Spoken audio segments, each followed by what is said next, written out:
Bismillah, walhamdulillah, wassalatu wassalamu ala rasulillah, amma ba'd. Assalamu alaikum everybody, this is your Arabic teacher Sam, and a very, very warm welcome to the latest tutorial here on the channel. Naturally, this is kind of the fourth video in a little series that I've kind of fallen into. I didn't plan to do the series, but you guys wanted it, so it's ended up kind of falling together, alhamdulillah. So far I've done 3 videos in this little series. We did conjugation of past tense verbs, but only in the singular. Present tense verbs, but only in the singular, and then how to do future, how to use present tense verbs to make the future tense meaning. So naturally, there was another question on the channel saying, let's go a step further and let's do the duals and the plurals. And I think they wanted me to do them in separate videos, but I think they're taught together very well. And actually, in my curriculum, I will teach the singular, and then because once you've got the concept of the singular, it's very easy just to add the suffixes and add the prefixes onto those verbs, and once you've got the core of them ready, it's very easy just to bolt stuff on the beginning and on the end. So that's what we'll do. We're going to go through the dual and the plural. So first and foremost, there's something called the dual in the Arabic language. Most of you have probably heard of it or are familiar with it, but for those of you who aren't, in the English language, we have singular and plural. We just have one of something. We say one pen, and then we have the plural, which is 2 or more. So we'd say 2 pens, 2,000 pens. But in the Arabic language, there's a whole collection of grammar that goes in between those two things. It goes in between the singular and the plural, which is only for talking about 2 of something. So there's a whole set of grammar, whole way of dealing with nouns and adjectives and verbs that is only for if you're talking about 2 of something. And that's what we call the dual, which we don't have in English other than a few select words like the word both or double or whatever, that refer specifically to 2 of something. But those are more nouns that have a meaning of 2 rather than grammar built around a value of 2.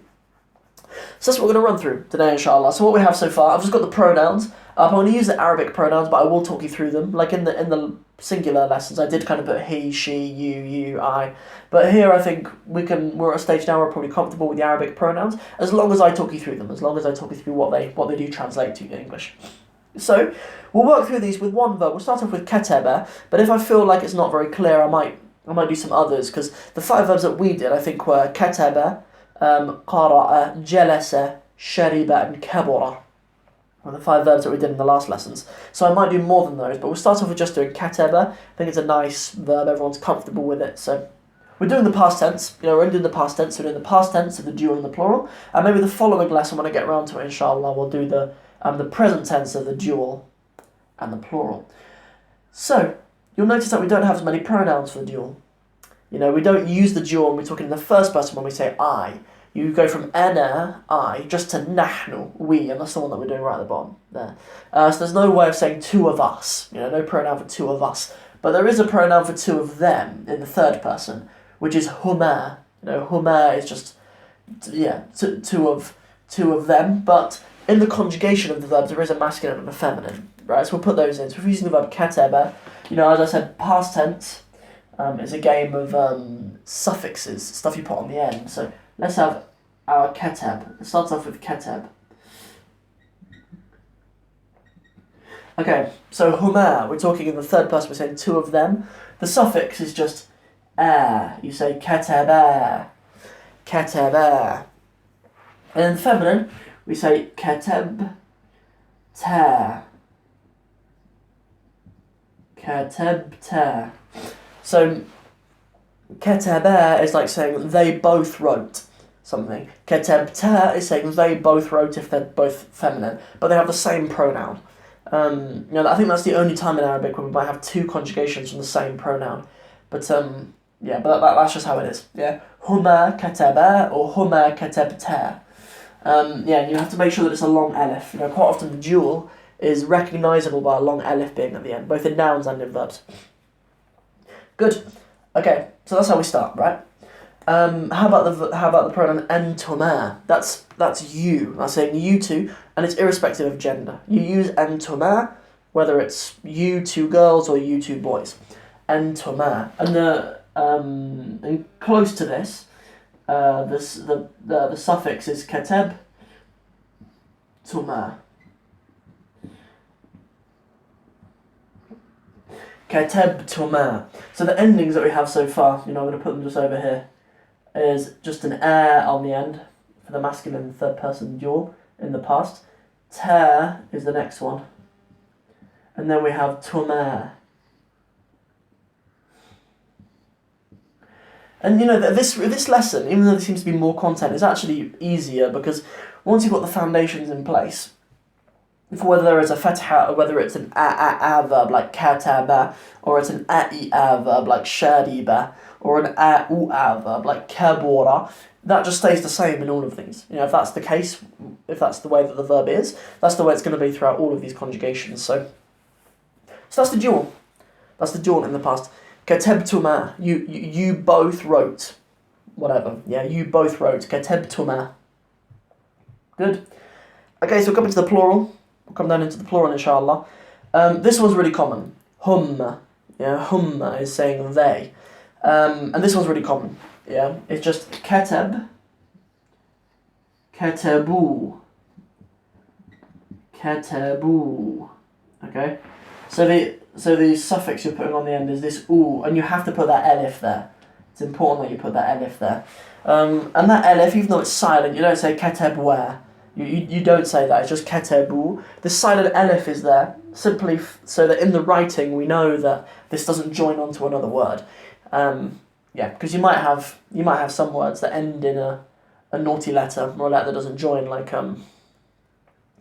kafara, for example. And if we didn't have an elif at the end, it would be like kafara were something. It would be like saying he disbelieved and something, if you didn't have an elif there. So we put an elif there, just to make it really clear that it is, you know, that it is its own word, and that it doesn't join to the next word. This wow isn't a wow to say and.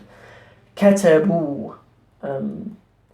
Yeah, cool, because that often tricks people out. When people are first starting to learn to read Arabic, we're taught that Arabic for the most part is an entirely, what do you call it?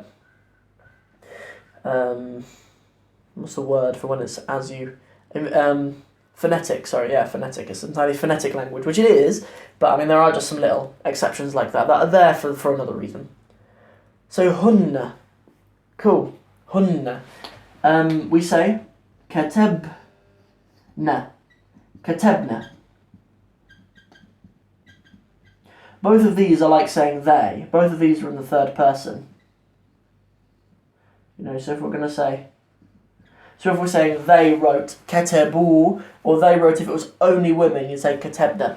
These feminine ones, hunna and antun, are really rare. In Amiyya, you never use them. You know, in most Aramiya anyway, like in most dialects of the Arabic language, you just don't even use them. You just always use the hum and the entum. You use the masculine just for everybody. And they're also really rare because, you know, there's this funny rule in Arabic where non-human plurals are grammatically singular feminine. So, for example, things like houses, anything that can't be aware of Allah. So. Houses, cars, keys, pens and stuff, they'd all be feminine singular anywhere when you talk about them, you use verbs with them. So it's only when you're talking about human women that you use these anyway, you know. So they're very rare. So even people with degrees in Arabic often forget them, but it is important to know them, just so that you can recognise them as well. Allah uses them in the Quran, so it's important for us to be aware of them. Cool, so the ending is that there's a little sukoon and then the na. Katabna. Katabna. Antum. Okay? So the same way that over we said tuma, we're going to have katabtum. Katabtum.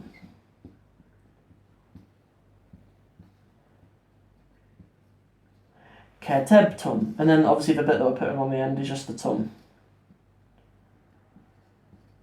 Good. Okay, and then the same way that we can infer that from this tum on the end here, we can infer it from this tun on the end here, so we have katab tun. Katab tun. Katabtun. Cool. And the bit that we're putting on the ending is tun there as well. Katabtun.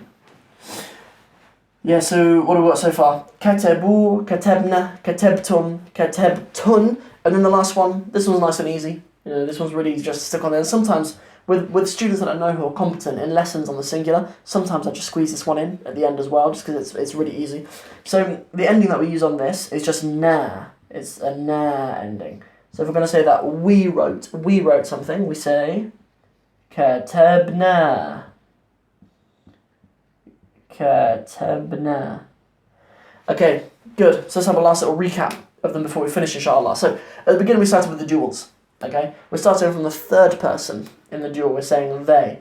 If we're saying they wrote, but there's two of them, كتبا. But if they're two women, كتبتا. And we're saying you, both of you wrote something. كتبتما. You both wrote. Coming to the plural. Yeah, I put a little line here. So we have the dual, then we have the plural.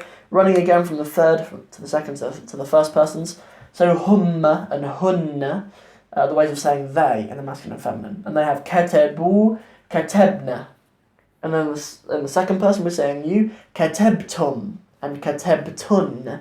Remember as well that the feminine ones are, they're very rare. You'll have very, very little chance to practice them. So if anything in your head, make a mental note just to remember them now, because the others you get loads of chance to practice them. But the feminine ones, especially for the girls, out there, like you sisters out there, like you're probably more likely to be in environments with only women, so you're probably more likely to need to use those actually. Katabtun, and then nahnu, we, is katabna, the way we say we wrote something, katabna kutuban, we wrote books, katabna kutuban. Good, so that's all of them. And that's all of the stuff that I thought was important to mention as well. Naturally, the next lesson that we'll do will be the same as those, but just for the present tense. And if you have any more questions or anything you'd like me to include in that, or bonus videos, obviously, as always, I always round off my videos with this, but I think it's just such a valuable resource for you guys, just to have someone like me who's just sitting around waiting to help you learn Arabic. I mean, so you should make the most of it, inshallah. You can contact me by email, arabicwithsam@gmail.com. You can go to my website, arabicwithsam.com. You can hit me up on Instagram, Arabic with Sam, Facebook, Arabic with Sam, stay over here on the YouTube, Arabic with Sam, and just make the most of it. And I look forward to seeing you guys in the next video. And I'll see you then. Assalamu alaikum wa rahmatullahi wa barakatuhu.